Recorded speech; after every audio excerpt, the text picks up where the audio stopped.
All right, we're continuing on with our 15th century writing on the practices of bhakti yoga. If that's not too provocative for everybody, just looking really at the idea of just a devotional practice that, is surprisingly close to the teachings of those suggestions that say of bhakti yoga, and for the same kinds of reasons, but put together by the Christians and actually spoken of in very clear words of their own style. With it, which one of the references is this whole cloud of unknowing, right? This whole cloud of unknowing is really this idea of a cloud of thoughts in the mind, all of them relative, all of them getting your attention, all of them getting your concern, but none of them having a reality to them. All of them simply being narratives of passing, right? Everything that arises and falls, the things we did today, the things you have to do tomorrow, the things we did yesterday. But that in that cloud of thought, it stands between you.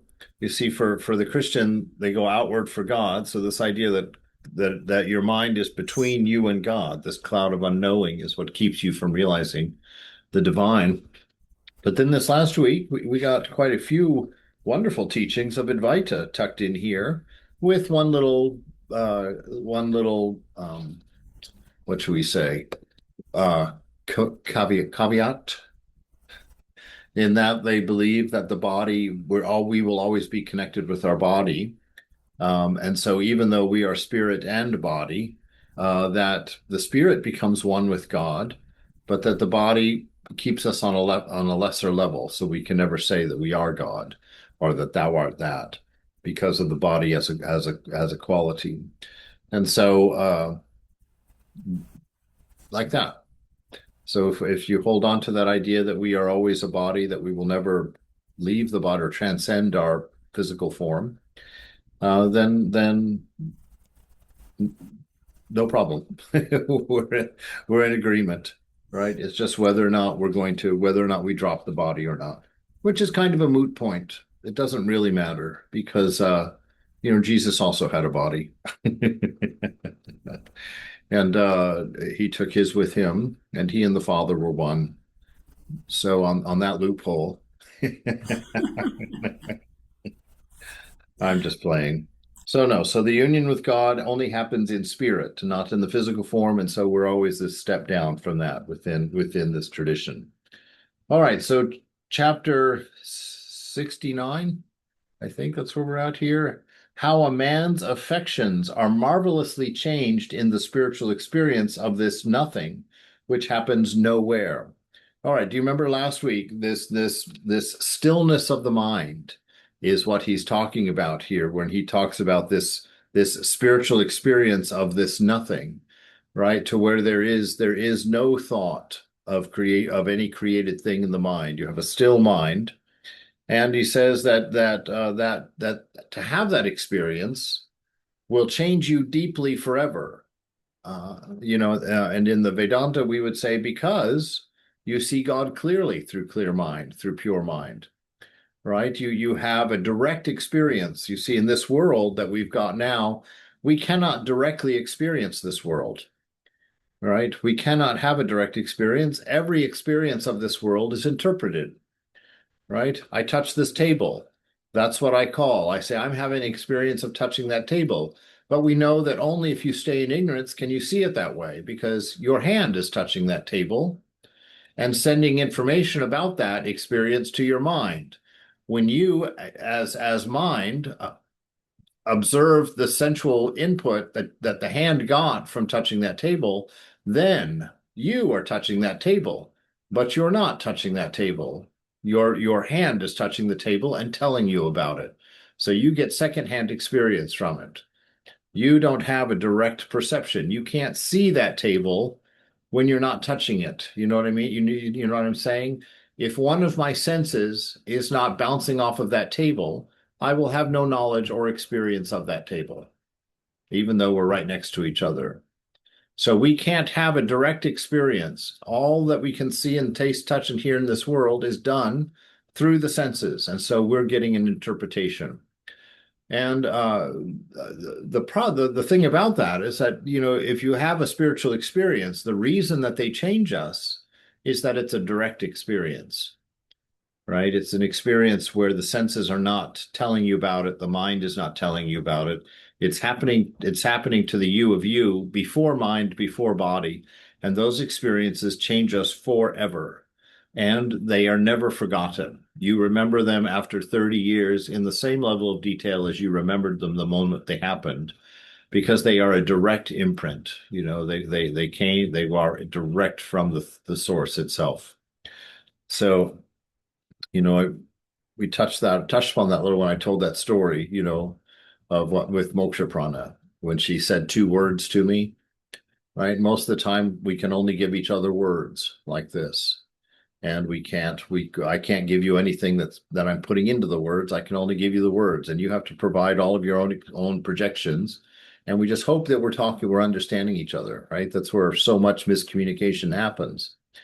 When in a spiritual experience, if you're given words, with it comes the entire package of what was put into them, so that there is no learning on your part. There is no interpreting on your part. There is no understanding on your part, because all of that's unnecessary. It's all comes with the words. You get all of the preparatory thoughts, memories, ideas, everything in the words, with the words as well, and you don't have to rummage through your own purse for anything. It's all very clear in that sense. So, and that's what he's talking. He says, here that a man's affections are marvelously changed in this spiritual experience of nothing, which happens nowhere, right? Because when you are in pure mind, right, then there's no sense of individual in there. And all directions are included in the mind, right? And so you're not any particular place when there is nothing in the mind, right? Because we always get our sense of place from body mind. They always tell us because the body mind are both the tools that we use to experience the dream of relativity, right? The dream of relativity. So he says, a man's affection is remarkably changed in the spiritual experience of this nothing, of this pure mind, when it is achieved nowhere, right? So it means that it's in the world of spirit, right? When mind is silent and body is excluded, which is the only way mind can be silent, right? We don't have a place, a geolocation. And that's important because that's how we know the nature of spirit as infinite and one without a second, because it does not have a boundary. The sages have not found an end or a limit to spirit. It gets all of its boundaries through ignorance by identifying with things that have boundaries, by identifying with the mind, identifying with the body, right? For the first time that he looks upon it, he finds there imprinted all the particular sinful acts that he never committed since his bodily or spirit that he ever committed since his bodily or spiritual birth, in secret or in darkness. Well, it's a little one-sided because all the good stuff is there too. You'll remember your baptism and your spiritual practices and whatnot like that. But basically, what we're understanding here is that to be attracted or called out into the sense world is the first step to falling. Right? We see that with Eve's example once again, or Adam and Eve's example. That to go and become interested in the senses is the first step. The second step is to start to think that there's something out there for you, that there's something in the senses that are desirable. And then the third step is that of falling, when you have completely fallen. The third step is when you believe that something in your senses is going to fulfill you, is going to make you whole, right? And if you take those three steps, which we're being led into at every moment of the day, actually, if you actually follow through on that triad of steps, you are expelled from your inner bliss. You're thrown out of the Garden of Eden, right? The kingdom of the divine that is within you is no longer accessible to you, right? Because now you have the flame of desire that prevents you from going back into the garden. back into your union with the beloved, with the divine. Right? So until that desire now is conquered, that desire which is born of living in the senses, until you overcome that and return to your knowledge of yourself as spirit, you cannot eat from the tree of immortality. You're going to be stuck in this. Well, we're going to mix a little Vedanta here. You're going to be stuck in the world of samsara, the wheel of birth and death, right? You're stuck here until you conquer desire. Um, in the Christian ideal, you're stuck in that desire, in that wheel of desire until you die. And then everybody's got their fingers crossed for you. Everybody wants the best for you. Right? And no matter what way he turns, they will always appear before his eyes, right? Because your mind has no direction, right? We read that just this morning in I Am that the mind contains all directions. Sri Nisargadatta had told the questioner, to turn away from the noise of the senses and the body and mind. And the questioner says, well, what direction is that? Where do I look? And he says, there is no direction in the mind. It's just a stepping back, as it were. So no matter which way he turns, they will always appear before his eyes, till such time as he shall have in great part rubbed them away with much hard labor, many more sighings, and many bitter tears.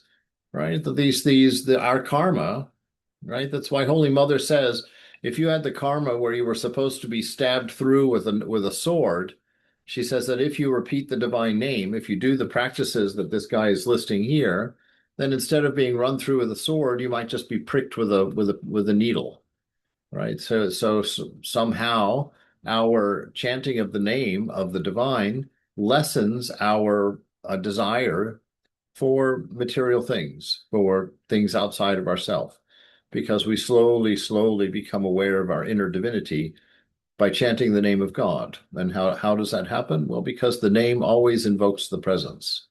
You can't separate name and form. If I say fire, you immediately see a fire. If I say milk, you immediately see the milk. If I say beautiful person, immediately you see the beautiful person, right? The mind conjures it up. And so when you say a name of God, immediately the form is indicated, right? The presence. If you don't like the form or don't have a form of familiar God for yourself, then the formless presence is invoked within us.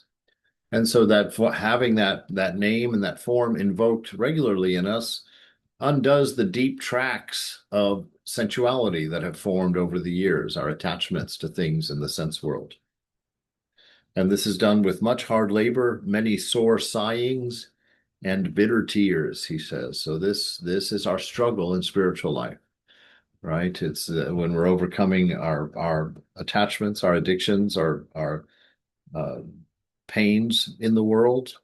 It's hard to undo those, right? It's hard to get the mind away from things replaying, right? If it's addictions, the mind replays only the good parts over and over and over again as we get tempted. And if we can't learn to control that, we'll fall so many times, we become a sucker so many times, we begin to hate ourselves, right? That self-hatred starts creeping in, and we start believing wrong things about us. We start believing that we're weak.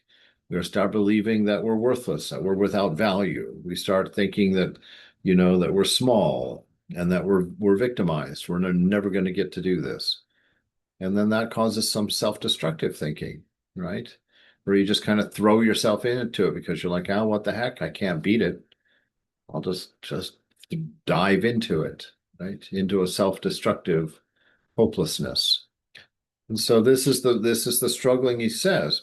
But he gives us some hope down here. I don't know if this is exactly where he says it, but he says it seems to him, to the person who's caught in the memories of his unfortunate past, whatever that might be, it seems to him sometimes in this labor that to look upon it is like looking upon hell, right? To have to face yourself in the midst of your failures, in the midst of your addictions, in the midst of your unhelpful thinking about yourself. When you're in that space, it's like being in hell. Yeah, it's like, oh God, I can't get out of here. I can't get over this. I try to stop. I'm trying to control myself.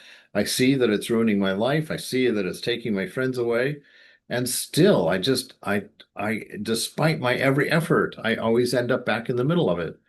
Right? He says, sometimes his labor, it seems like he is looking upon hell. We're experiencing hell in that way, right? He despairs of ever winning out of that pain to the perfection of the spiritual rest, right? He just wants that spiritual rest, wants that inner peace, right? But he despairs of ever winning, just thinking, I'll never get there. That I can never have that because I'm just stuck in this cycle.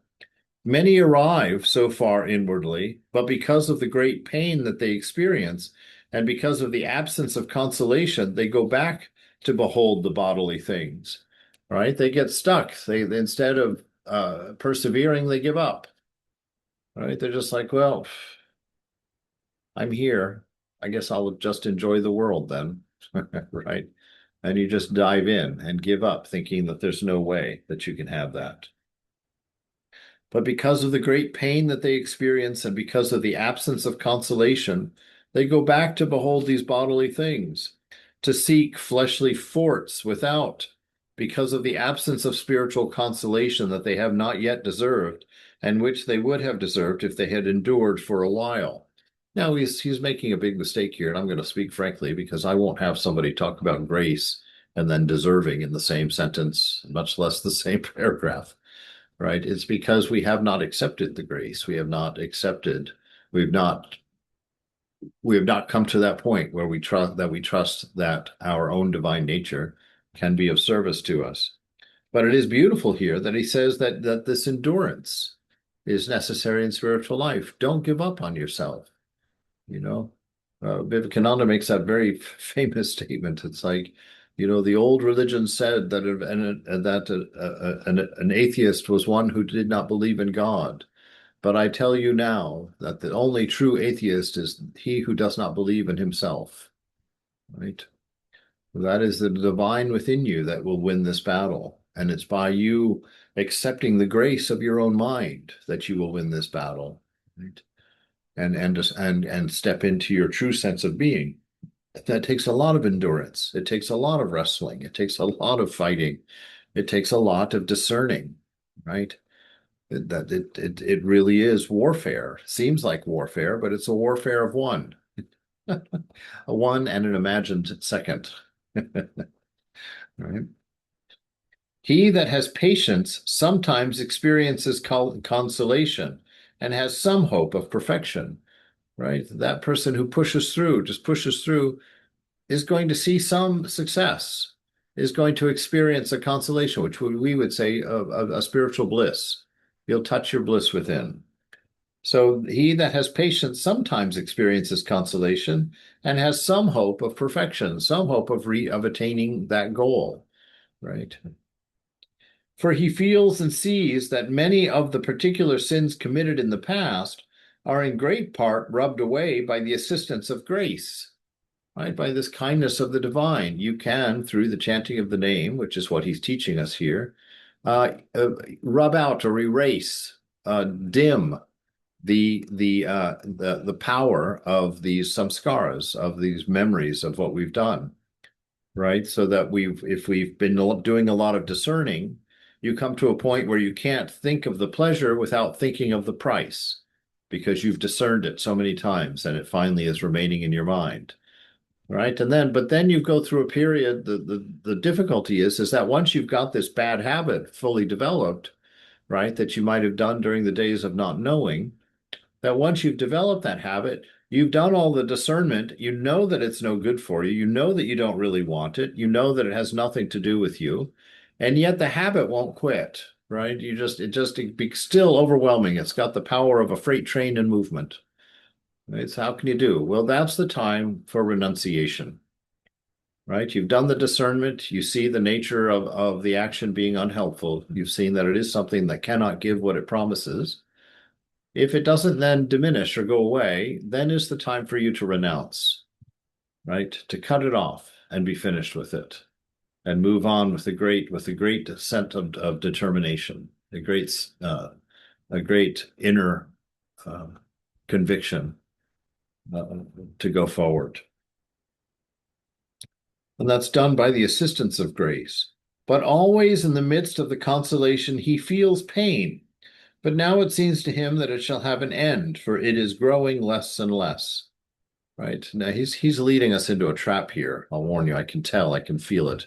I can hear that music coming up in the background, that ominous doot doot doot doot doot doot. Right? So we get this sensation of feeling the presence inside. We think, oh, that's the divine. We're growing in a certain direction, not real fast, but we're getting better. So it seems to him that it shall have an end, for it is growing less and less. So he calls it not hell, but purgatory, meaning he knows that it's not forever. Maybe I am going to get out. Maybe I am going to overcome this whatever it is, this weakness of mine. So he calls it not hell, but purgatory. And sometimes he does not find any particular sin written upon it, but it seems to him that it is a lump of sin, and somehow or other nothing else than himself. Right? This is that identity with body. Right? It's those times when we're restless and we're feeling like, God, I'm just not happy. Right?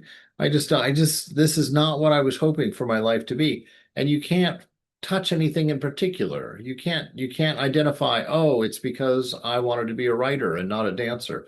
It's not like that. It's like you just don't know what you want. And you sit there and it gets frustrating when you try and think of what you want because nothing comes to mind. So it's just this restless mind, that hasn't known itself yet, but is starting to understand that something is wrong. I don't know what is wrong.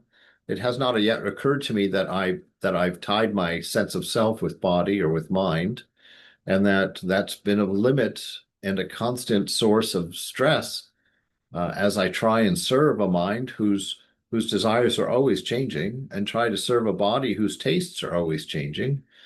And I'm always just left empty and serving, right? And you can't figure out because you think it's yourself that you're serving, right? You think when you go feed your mind's favorite thing, oh, I'm having my favorite thing, right? Or you go do your favorite water park, and you think, oh man, I had the best time of my life, really. But it's the body that was having the great time, right? And it was its life. Your life went on forever before that. And after that. So somehow or nothing, that this lump of undefined restlessness or pain or just source of discomfort is in there. We don't know. And he says, then it is to be called the ground and the pain of original sin. Okay, so he's going to draw it from that. Sometimes it seems to him that it is a paradise or heaven because of many wonderful sweetnesses and consolations, joys, and blessed virtues that he finds in it. Right? And mind you, this is all, well, we'll get there. Sometimes it seems to him that it is God because of the rest and the peace that he finds in it.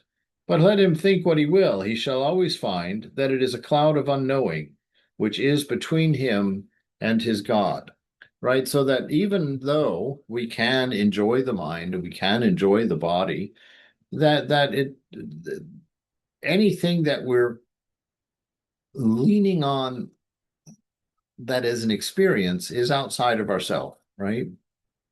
And that it as long as we feel ourselves separate and apart and are depending on experiences of any kind to give us joy or happiness, that we have not yet touched that which we are trying to realize. Right. And this is why when I say when you're enjoying your meditation, right, if you're sitting down and you're feeling that bliss, enjoy that bliss, right? But don't ever think that that bliss is the point, right? That bliss is simply an indicator of the presence. Let that bliss put your mind on presence. Don't put your mind on the pleasantry of bliss, right? Because then it just becomes another form of enjoyment. And God becomes another temporary experience, right? So even though you're having those wonderful experiences, Understand that to put your mind on them means that you're identifying with something outside of yourself and depending on that for your reward. And like Jesus says, well, you got your reward then, right? Just thinking about me, you enjoyed that pleasantry. Okay, that was your reward for thinking of me. But if you think of him and refuse the reward, just keep your eyes, let all that bliss keep pointing, then you keep drawing closer and that bliss keeps intensifying until ultimately it is the thing itself. When it becomes complete and you dissolve into it, right? You find that its nature was pure love. And that is what you have always been, right? And you let go of your identity with body, you let go of your identity with mind, you let go of the thought of God as separate, right? Because in the spirit space, in the heart space, there is no separate, there is no boundaries. And so you come to accept. When you accept, you let go of this concrete identity of self and tumble into this knowledge of yourself as divine, as the image of God. So, chapter 70, the silencing of our bodily senses leads most readily to the experience of spiritual things. We've heard that before. Similarly, the silencing of our spiritual faculties lead us to such experiential knowledge of God as is possible by grace in this present life. Right? So by the silencing of our own spiritual faculties, right? But through our surrendering, right? Through our surrendering, we come to an experiential knowledge of God, right? So we're still holding on to the idea of separateness. There's still ego there, but the ego is not big enough or loud enough to distort the presence, right? And it allows us to enjoy the presence, right? We can't enjoy God unless we're separate from God, right? When we become that, there's no enjoyment of God. There's just that, well, it's not describable. It's a pure, unending contentment of overwhelming love. All right. So he says, work hard in this nothing and this nowhere, and desert your outward bodily senses and the objects of their activity. Right? So work hard to remove your attention from this external sense world. Try and sort yourself out from it. Understand that it is not you through your discerning. My body has to talk to me. My mind has to show me. So if something has to talk to me and something has to show me, clearly they are not me. I am that which is being told, that which is being shown. And so you constantly hold on to that. And in this discernment and in this space of understanding, you work hard to discipline yourself, to not forget, to come up with continual ways of remembering and removing ways that you forget. Right? For I tell you truly that this exercise cannot be understood by those who have not done so, right? By them, he says here. The author is here summarizing the directives of Dennis's mystical theology, chapter 1, and especially the key text for which has been his main concern throughout this whole book, which is Forti contrition derelinque sensus e operation intellectualis. I don't know. The Latin translation of Serenanius Chevalier. Okay, he's not giving us the. Probably slipped into my ignorance there quite fully. I thought they'd at least give us the translation of the Latin, but they're expecting me to be a Christian monk, and I would know my Latin. Well, basically, it's just the same thing. That I mean, as long as you're identified with the body, you cannot know God. You cannot know your divinity.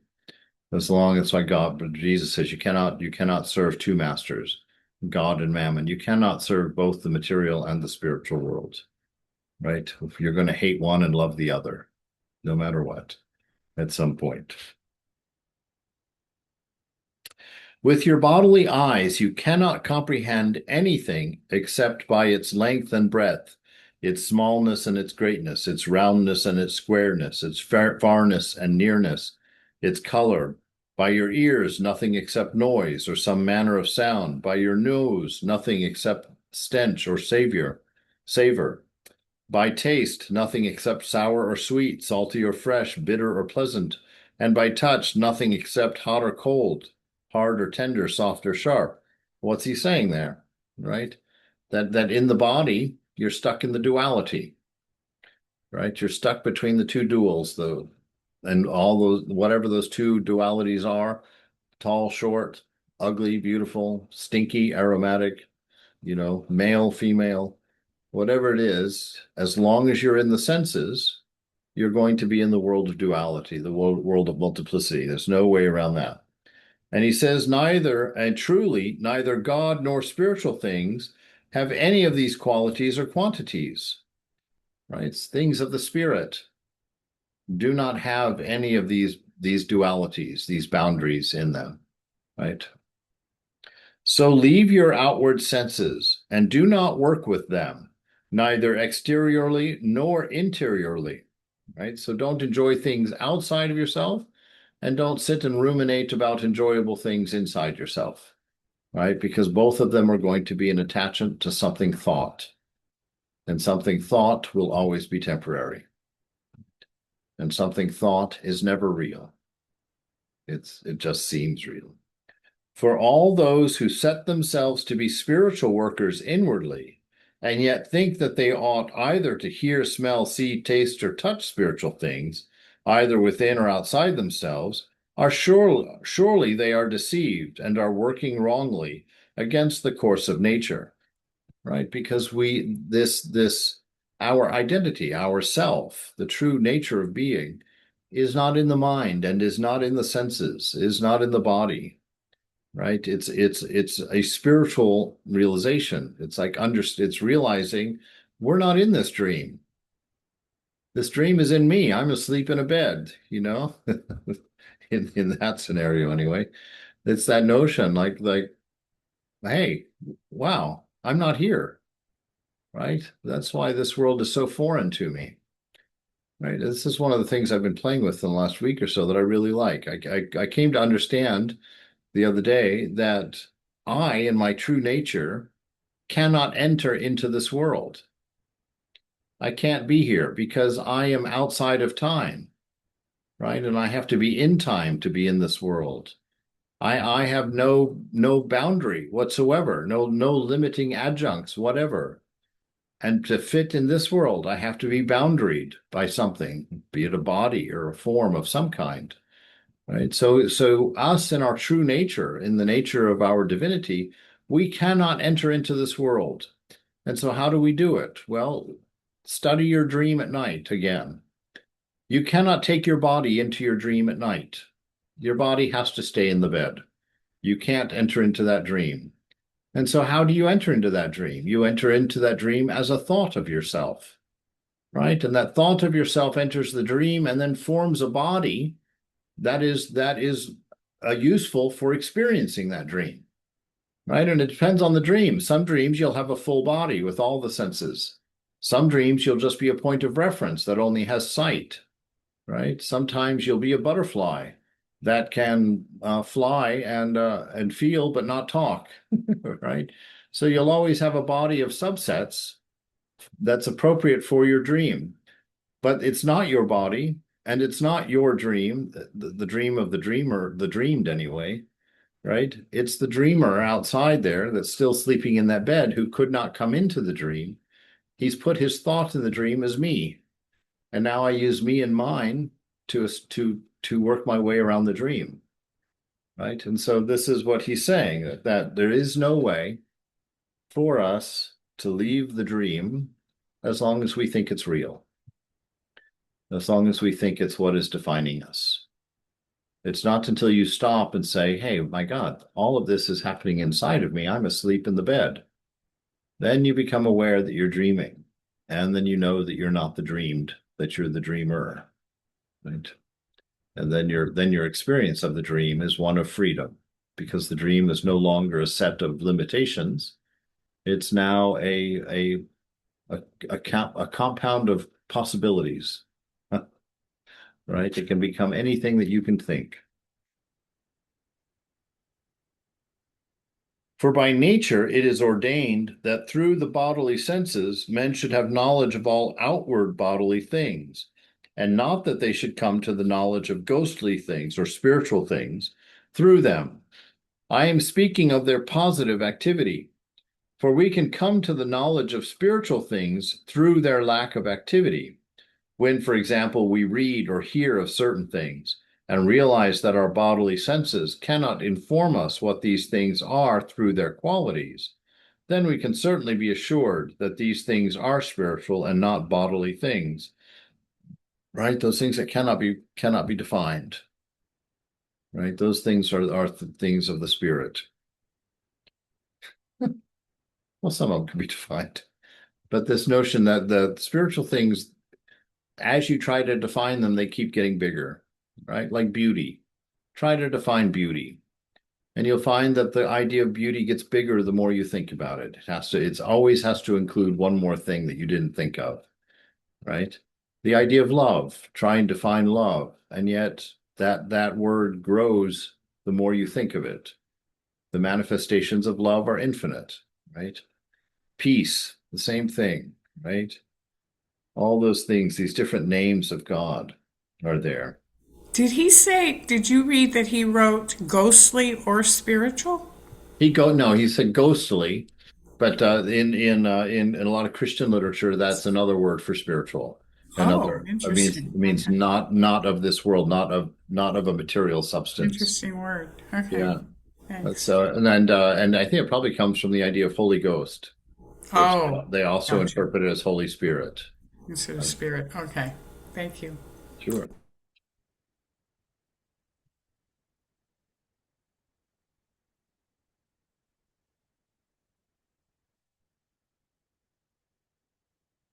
So I'm speaking of their positive activity, for we can come to the knowledge of spiritual things through their lack of activity, when, for example, we read or hear certain things and realize that our bodily senses cannot inform us of what these things are through their qualities, when we can certainly be assured that these things are spiritual and not bodily things.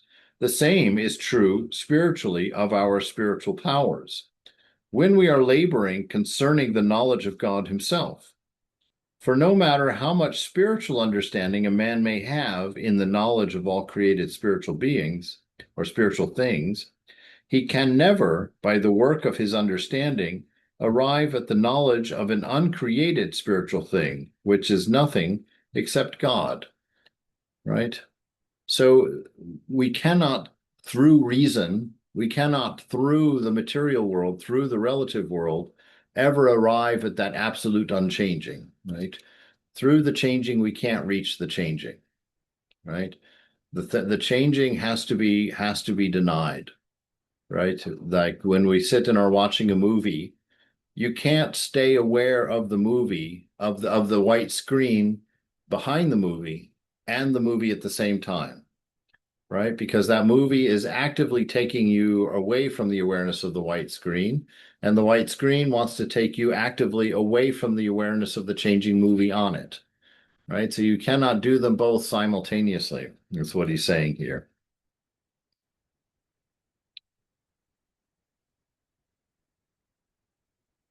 So, for no matter how much spiritual understanding a man may have in the knowledge of all created spiritual things, he can never, by the work of his understanding, arrive at the knowledge of an uncreated spiritual thing, which is nothing except God. But by the failing of it, he can. Okay, very tricky.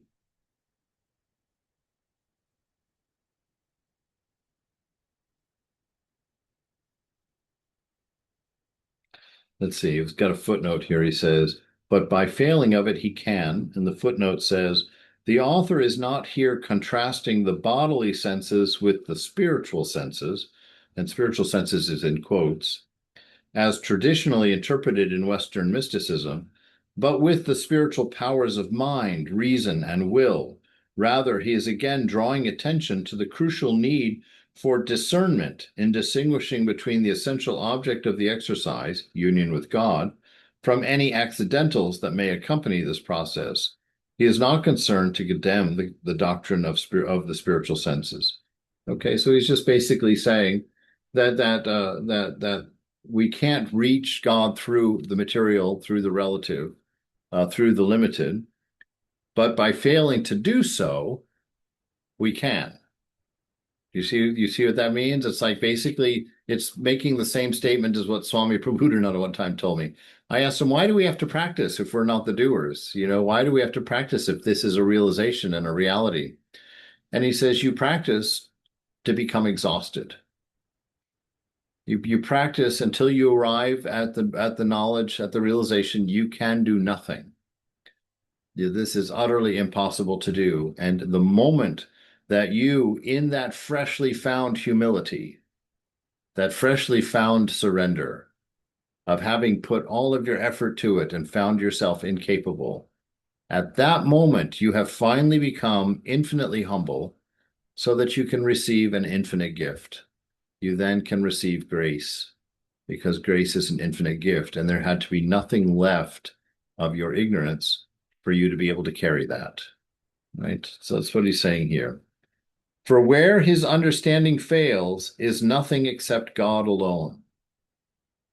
Right? So where your understanding fails, there is God. And it was for this reason that Saint Denis said, the truly divine knowledge of God is that which is known by unknowing. Right?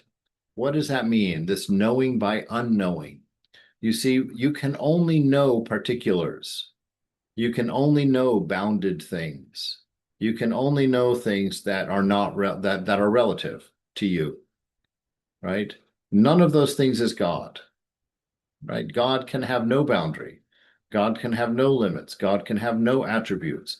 You can say no attributes or all attributes. It doesn't matter, either one, right? Either one makes attributes useless. If he's got no attributes, you can't name one to identify him. If he's got all attributes, you can't name one to identify him because he has them all, right? So truly divine knowledge of God is that which is known by unknowing, the neti neti, not this, not this, not this, until you know, right? As soon as that mind reaches that quiet state, that pure state, meaning that me and mine has by and large been removed from it, then that which you wanted to know becomes obvious and unspeakable, right? Because you will know it because you're in your own divine nature, have the potential to know that. But in your physical nature, you will never be able to describe it or hold it or imagine it or think of it. You have to abandon your smallness. You have to abandon your attachment to body mind in order to enter the garden, in order to know your divine self, to know God. And now, whoever cares to examine the works of Denis, he will find that his works clearly corroborate all that I have said or am going to say from the beginning of this treatise to the end. But I have no mind to cite him to support my views on anything, on any other thing than this, at this moment, or any other doctor either. For at one time men believed that it was humility to say nothing out of their own heads, unless they corroborated it by Scripture and the sayings of the fathers. But now this practice indicates nothing except cleverness and a display of erudition. You do not need it, and so I am not going to do it. He who has ears, let him hear, and he who is moved to believe it, let him do so. Otherwise, he will not. Right? So he's just saying, basically, I'm not going to talk about dancing on the head of a pin.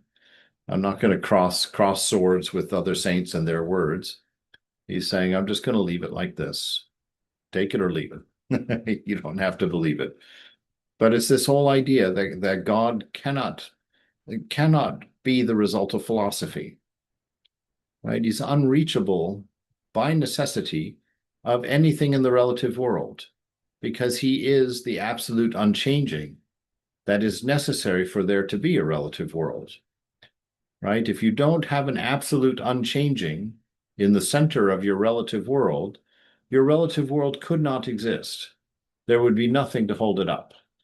It would collapse in on itself forever, right? Because everything would be relative to everything else. Nothing would have an inherent value until it's compared to something else. So there would be no way that that could exist. It would just fall in on itself. You need the absolute unchanging, the one without a second, right? The one from which the first measure can be taken in order for the thing itself to exist or to seem to exist.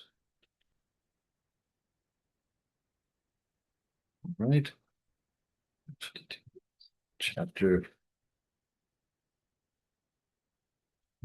Yeah, we'll start another one.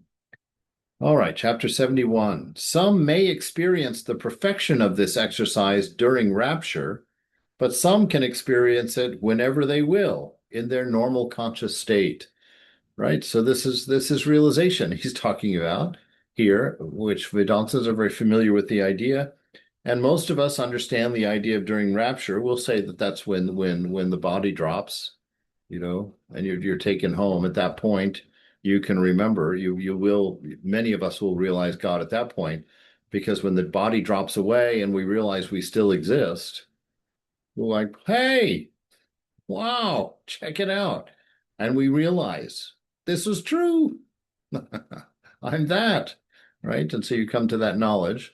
But there are some people, there are some saints in this world who achieve this before death, and they enjoy it anytime. They enjoy it all the time, right? It's up to them. It's their own.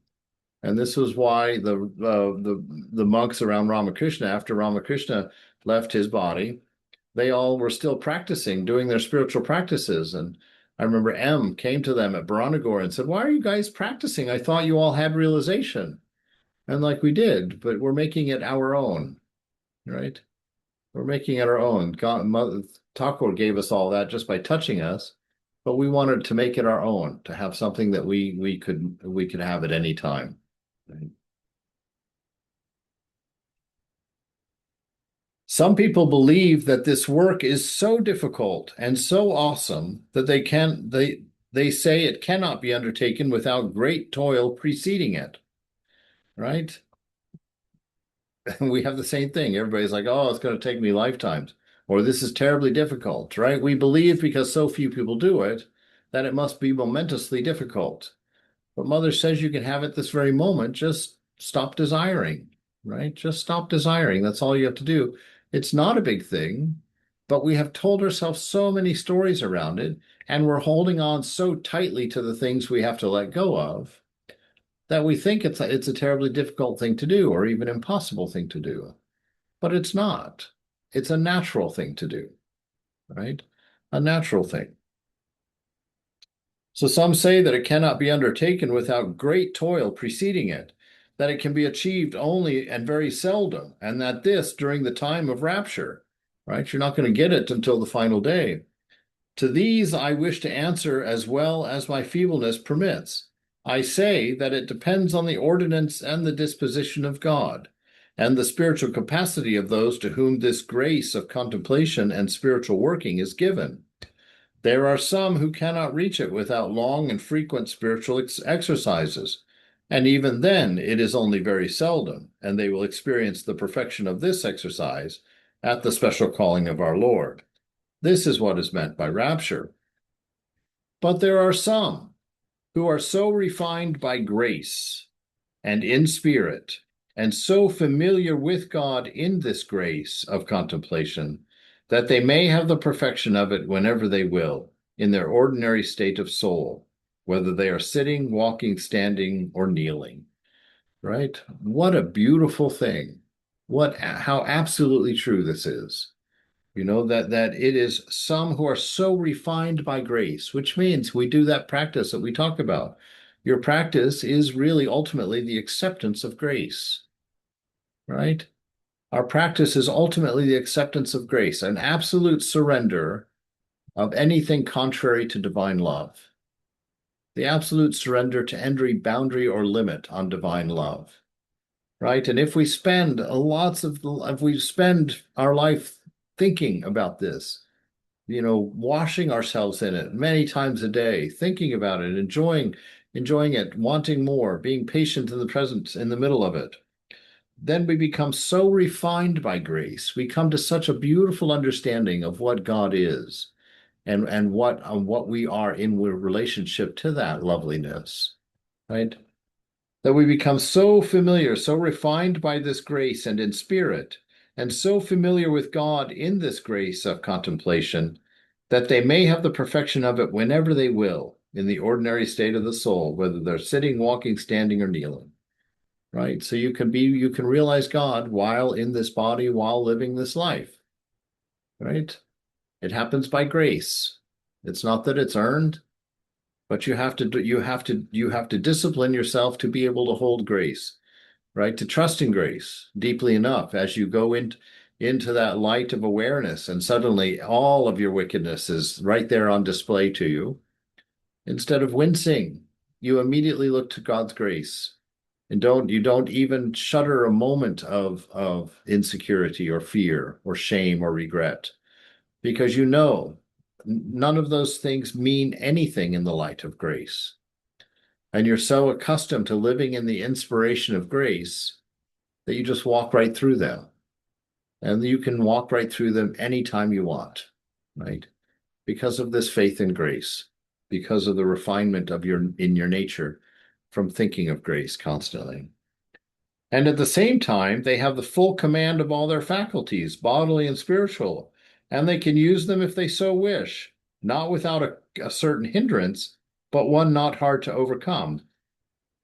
Right? So he's talking, if you're going to keep a body, you have to keep a modicum of egoism in there, right? And even though that modicum of egoism may just be a single thought of me and mine, it's still going to open up a lot of suffering for you.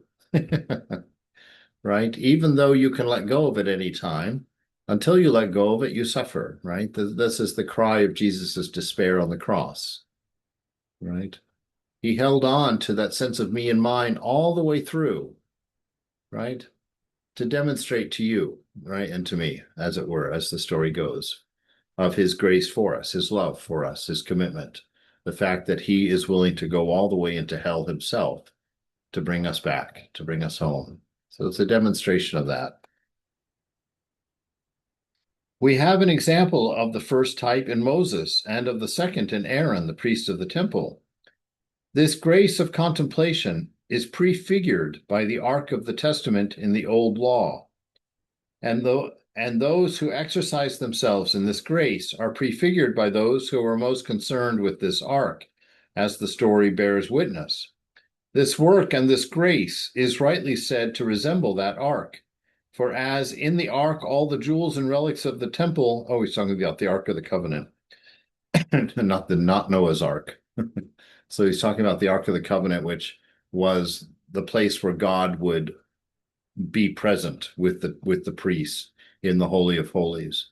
It was a gold box with certain designs on it and two angels facing each other with their wings protecting the seat of the box. So this work and this grace is rightly said to resemble that ark. For just as in that ark all the jewels and the relics of the temple were contained, in the same way in this little love, when it is offered, are contained all the virtues of a man's soul, which is the spiritual temple of God. Right? What is the body? The body is the temple of God. You are the ark of the covenant, right? And within you lies all of the virtues, right? The presence of God. Before Moses could come to see this ark and to know how it had to be made, he climbed up to the top of the mountain and dwelt there and worked in a cloud for 6 days with hard and long labor, until the seventh day, when our Lord would deign to show him the way in which the ark would be made. And by the long labor of Moses and the delay in the revelation to him, we are to understand those who cannot come to the perfection of this spiritual exercise unless long labor precedes it, and even then, very seldom, and when God will deign to show it. But what Moses could only come to see very seldom, Aaron, because of his office, had it in his power to see in the temple within the veil as often as it pleased him to enter, right? Because Aaron was the father of the Levites who were given charge of the temple. And so even though Moses had to do all that work to create it, Moses couldn't walk in and out of the Holy of Holies. Only Aaron could walk in and out of the Holies of Holies. And this is why Ramakrishna he says, you know, that an ordinary person, an ordinary soul like us, we can't walk in and out of the king's chambers at will, right? He says only an heir can do that. An heir can walk in and out and be comfortable, of course. But then we know that all of us are heirs, right? So there's that relinquishing of our independence, right? To recognize that we are heirs, which means that we are royal not because of our nature, right? Or not because of our doing, but because we're related to the king, right? That's what gives us permission to enter in and out. And so by understanding this grace of the king, thus understanding this grace of the divine, right? That is what allows us to see the divinity within us, to see our royalty, right? By not doing it on our own name, not doing it on our own effort, but doing it because of our direct relationship to the divine itself, and accepting that grace fully, then we also can walk in and out of this Holy of Holies whenever we want, right? So by Aaron's power, we are to understand all of those of whom I spoke above, those who by their spiritual skill and the help of grace can make the perfection of this exercise their own, as often as it pleases them. Right. So we'll stop there for today.